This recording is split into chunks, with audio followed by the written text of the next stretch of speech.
राजेश खाना बला बेमार पड़ता देखा कहीं जान मला पर गले समय देखापी राजकुमार बेमार पड़ता ताकू देखा लोक जान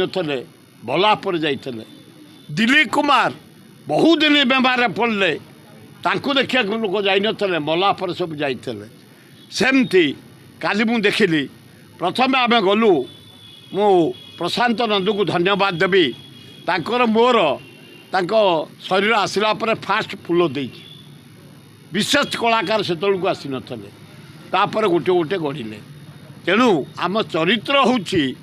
बेमार चला बेले आम जीवन देखापी चलीगला आम शोकरे भोर हो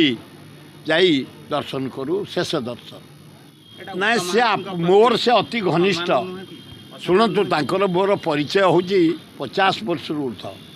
से बारिपदार जन्म होते भुवनेश्वर आसी ट्रेंड हेले आम सहित मिसिले वर्ष को प्राय 5-10 थर आम एकाठी पंगत करी खाऊ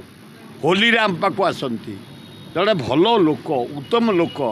बारिपदा मुढ़ी मांस तरकारी मत बहु बार आनी खुआती मत बड़ भाई बोली सम्मान दियंती तांको स्त्री मध्य सम्मान दियंती तांको पुओ भी बड़ापा बोली भारी सम्मान दे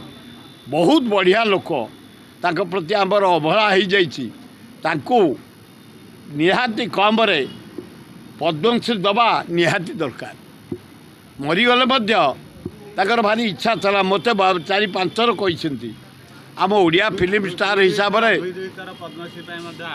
आवेदन कर मत भी कहते मोहन सरकार को मुझे रिक्वेस्ट करी मोदी सरकार को अनुरोध करी गोटे पद्मश्री दि जाऊ।